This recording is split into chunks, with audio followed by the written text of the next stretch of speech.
A paz do Senhor, meus irmãos e minhas irmãs. Sejam todos muito bem-vindos ao nosso canal. Antes de começarmos, eu quero te pedir algo simples, mas muito importante. Se essa palavra abençoar a sua vida, se inscreva no canal, deixe o seu like e ative o sininho, para que você receba sempre novos conteúdos edificantes como este. Assim, você nos ajuda a alcançar ainda mais pessoas com a palavra de Deus. Hoje nós vamos meditar juntos na Carta de Filipenses, um livro escrito pelo apóstolo Paulo em meio às prisões, mas cheio de alegria, fé e esperança. Filipenses nos ensina que a verdadeira alegria não está nas circunstâncias, mas em Cristo. E que mesmo nos dias difíceis, podemos permanecer firmes no Senhor.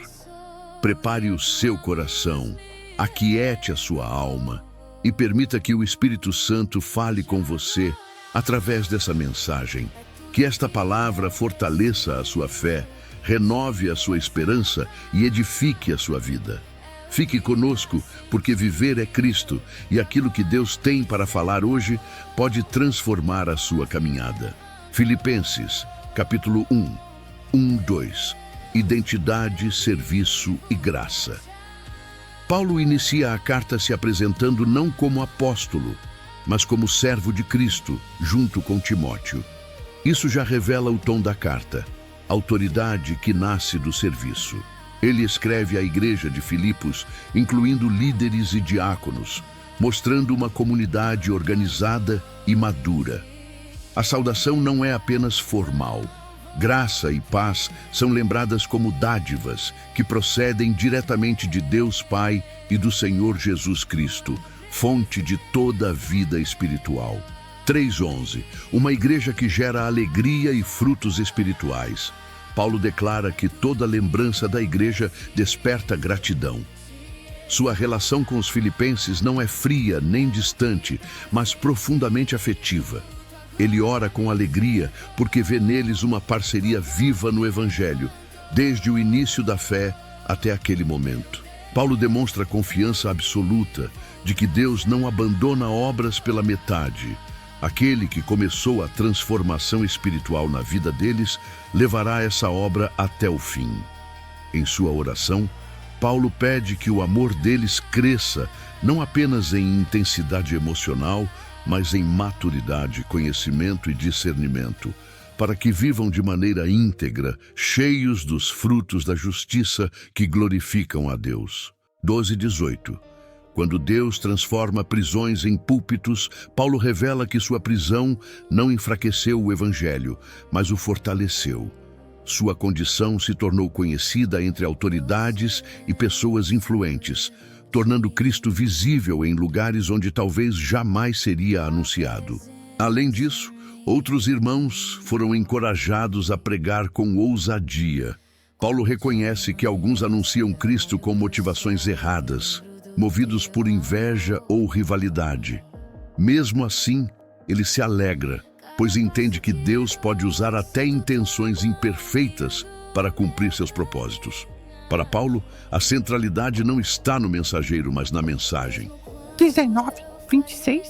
O dilema santo entre viver e partir. Paulo demonstra plena confiança de que sua situação está nas mãos de Deus. Ele sabe que as orações da igreja e a ação do Espírito produzirão libertação, seja ela física ou espiritual. Seu maior desejo não é preservar a própria vida, mas glorificar Cristo. Ele expressa uma das declarações mais profundas da fé cristã. Viver é Cristo, morrer é lucro. Estar com Cristo seria incomparavelmente melhor, mas permanecer vivo é necessário para o crescimento espiritual da igreja. Paulo revela um coração pastoral que coloca o bem dos irmãos acima do próprio desejo. 27:30. Um chamado à firmeza e coragem. Paulo exorta os filipenses a viverem de modo digno do Evangelho. A fé não é apenas crença interior, mas conduta visível. Ele o chama à unidade, à perseverança e à coragem diante da oposição. O sofrimento não é sinal de fracasso, mas parte do chamado cristão. Assim como Paulo enfrenta lutas, os filipenses também participam dessa mesma batalha, sustentados pela graça de Deus. Filipenses, capítulo 2, 1-4. A base espiritual da verdadeira unidade. Paulo inicia o capítulo apelando para tudo o que os cristãos já experimentaram em Cristo. O consolo que vem da fé, o amor que restaura, a comunhão produzida pelo Espírito e a misericórdia que sustenta a vida cristã. Ele mostra que a unidade da igreja não nasce de regras externas, mas de experiências espirituais compartilhadas. A alegria de Paulo só seria completa se a igreja vivesse em plena harmonia, não baseada em interesses pessoais, mas em um mesmo propósito. Ele confronta diretamente o egoísmo e a vaidade, mostrando que ambos destroem a comunhão. A maturidade espiritual se revela quando o cristão aprende a considerar o outro com valor genuíno, colocando o bem do próximo acima do próprio orgulho. 5:8. O esvaziamento voluntário de Cristo Paulo apresenta o maior exemplo da fé cristã, a mente de Cristo. Jesus, sendo plenamente Deus, não se apegou à sua glória, nem usou sua posição divina para benefício próprio. Em um ato de amor incompreensível à lógica humana, ele escolheu se esvaziar, assumindo forma de servo. Cristo não apenas veio como homem, mas viveu em total humildade e obediência. Sua submissão não foi forçada, mas voluntária. Ele desceu até o nível mais baixo da condição humana, aceitando até mesmo a morte mais humilhante. Esse esvaziamento revela que o reino de Deus opera em direção oposta ao orgulho humano. Quem desce é exaltado. 9:11. A exaltação suprema de Cristo. Após a obediência perfeita, Deus responde com exaltação absoluta. Cristo é elevado acima de tudo e recebe o nome que está acima de todo nome. Essa exaltação não é simbólica, mas cósmica e eterna. Paulo declara que chegará o dia em que todo joelho se dobrará, nos céus, na terra e debaixo da terra, e toda língua confessará que Jesus Cristo é Senhor. Essa confissão não será forçada, mas o reconhecimento inevitável da verdade.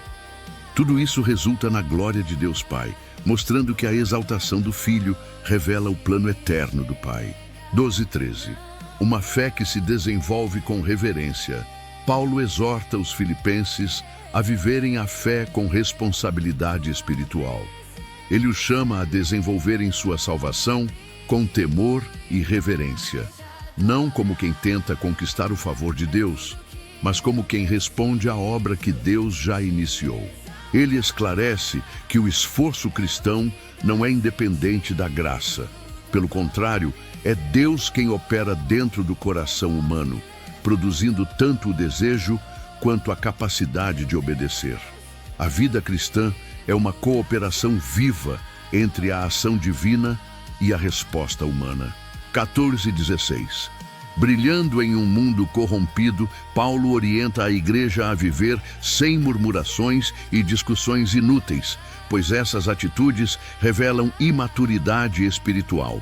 Ele descreve o mundo como uma geração corrompida e distorcida, marcada por trevas morais e espirituais. Nesse contexto, os cristãos são chamados a brilhar como estrelas, refletindo a luz de Cristo. Isso acontece quando permanecem firmes na palavra da vida, vivendo de maneira coerente com o Evangelho. Para Paulo, uma igreja fiel é prova de que seu trabalho não foi em vão. 17:18. Alegria mesmo no sacrifício. Paulo compara sua vida a uma oferta derramada sobre o sacrifício da fé dos filipenses. Ele não vê o sofrimento como perda, mas como participação na obra de Deus. Mesmo diante da possibilidade da morte, Paulo se alegra e convida a igreja a compartilhar dessa mesma alegria. A verdadeira alegria cristã não depende das circunstâncias, mas da certeza de que a vida está sendo entregue a Deus. 19:24. Timóteo. Um coração alinhado com Cristo. Paulo apresenta Timóteo como um exemplo raro de caráter cristão. Diferente de muitos que buscam interesses próprios, Timóteo se preocupa genuinamente com a igreja. Ele possui caráter provado, maturidade espiritual e um coração pastoral. Paulo o descreve como um filho na fé, alguém que serve ao evangelho não por obrigação, mas por amor. Timóteo representa a liderança moldada pelo caráter, não pela ambição. 25:30. Epafrodito, fé que arrisca a própria vida. Paulo fala de Epafrodito como irmão, cooperador e companheiro de lutas. Ele foi enviado pela igreja para servir a Paulo, mas acabou adoecendo gravemente, quase morrendo. Esse risco não foi imprudência, mas entrega total à obra de Cristo. Deus teve misericórdia dele e também de Paulo, evitando uma dor ainda maior. Paulo exorta a igreja a recebê-lo com alegria e a honrar pessoas assim, pois elas colocam a vida a serviço do evangelho. Epafrodito mostra que a fé verdadeira se manifesta em sacrifício prático. Filipenses, capítulo 3, 1-3. A verdadeira alegria e a verdadeira identidade. Paulo inicia o capítulo chamando os irmãos à alegria no Senhor.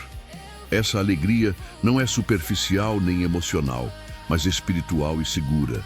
Ele reforça que repetir verdades não é perda de tempo, mas proteção para a fé. Em seguida, Paulo alerta com extrema firmeza contra aqueles que distorcem o evangelho, chamando-os de cães e maus obreiros, não por ódio, mas pela gravidade do perigo espiritual que representam. Ele denuncia a falsa confiança em ritos religiosos, afirmando que a verdadeira circuncisão não é externa, mas do coração. Os verdadeiros filhos de Deus servem no Espírito, se gloriam em Cristo Jesus e não confiam na carne. 4:6.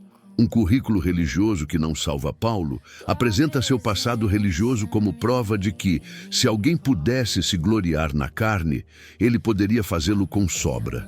Ele era circuncidado no tempo correto, israelita de linhagem pura, hebreu entre os hebreus, fariseu quanto à lei, zeloso a ponto de perseguir a igreja e irrepreensível quanto à justiça legal. Tudo o que o sistema religioso valorizava, Paulo possuía. No entanto, ele revela uma verdade profunda.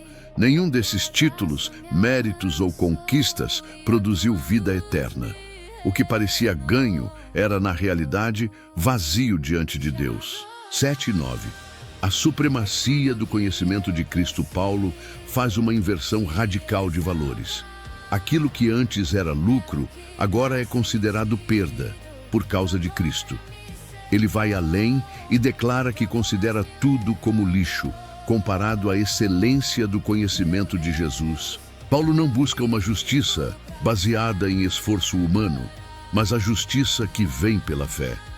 Ele abandona a tentativa de se justificar pela lei e abraça completamente a graça. O relacionamento com Cristo supera qualquer status religioso, intelectual ou social. 10:11. Conhecer Cristo em profundidade. Paulo expressa o desejo central de sua vida: conhecer Cristo. Esse conhecimento não é teórico, mas vivencial. Ele deseja experimentar o poder da ressurreição e, ao mesmo tempo, participar dos sofrimentos de Cristo. Ser conformado à morte de Cristo significa morrer para o ego, para o orgulho e para os desejos carnais. Paulo entende que a glória da ressurreição passa pelo caminho da cruz. A fé madura aceita o sofrimento como parte do processo de transformação espiritual. E o 12:14. Uma corrida espiritual contínua. Paulo reconhece com humildade que ainda não alcançou a perfeição. Ele não se vê como alguém que já chegou, mas como alguém que continua avançando. Ele descreve a vida cristã como uma corrida, onde o foco não está no passado, seja ele bom ou ruim, mas no alvo à frente. Esquecendo-se das coisas que ficaram para trás, Paulo prossegue para o prêmio da soberana vocação de Deus em Cristo Jesus. O crescimento espiritual exige perseverança, foco e disciplina. 15:16. Maturidade espiritual e alinhamento. Paulo chama os cristãos maduros a pensarem dessa mesma forma. Ele reconhece que nem todos estão no mesmo nível de entendimento, mas confia que Deus revelará a verdade a cada um no tempo certo. Ele exorta a igreja a permanecer firme no que já alcançou, sem retroceder. A maturidade cristã se manifesta na constância, não na instabilidade espiritual. 17 e 19. 2 caminhos, 2 destinos. Paulo pede que os irmãos o tenham como exemplo, não por arrogância, mas por coerência de vida. Ele alerta sobre aqueles que vivem como inimigos da cruz de Cristo. Essas pessoas vivem dominadas pelos desejos carnais, têm o ventre como Deus, se orgulham do que deveriam se envergonhar e mantêm a mente presa às coisas terrenas. O fim desse caminho é a destruição. Paulo fala isso com lágrimas, revelando o peso espiritual dessa realidade. 20 e 21. A esperança celestial, Paulo encerra o capítulo elevando os olhos da igreja para o céu. Ele afirma que a pátria do cristão não é terrena, mas celestial. A esperança da igreja está no retorno de Cristo. Jesus transformará o corpo humilhado em um corpo glorioso, semelhante ao seu. Essa transformação será feita pelo mesmo poder que sujeita todas as coisas a ele. A esperança futura fortalece a fé presente e dá sentido à perseverança. Que a paz do Senhor permaneça sobre a sua vida. Se essa palavra falou com você, edificou a sua fé ou trouxe paz ao seu coração, eu te peço, deixe o seu like, se inscreva no canal e ative o sininho para que você continue recebendo conteúdos que fortalecem a nossa caminhada com Deus. Até o próximo vídeo, se Deus quiser. O seu apoio nos ajuda a alcançar mais vidas e a levar a palavra do Senhor ainda mais longe. Compartilhe este vídeo com alguém que precisa ouvir essa mensagem hoje. Que o Senhor te abençoe, te guarde e te conduza em paz. Permaneça firme na fé, confiante no Senhor, porque viver é Cristo. Até o próximo vídeo, se Deus quiser.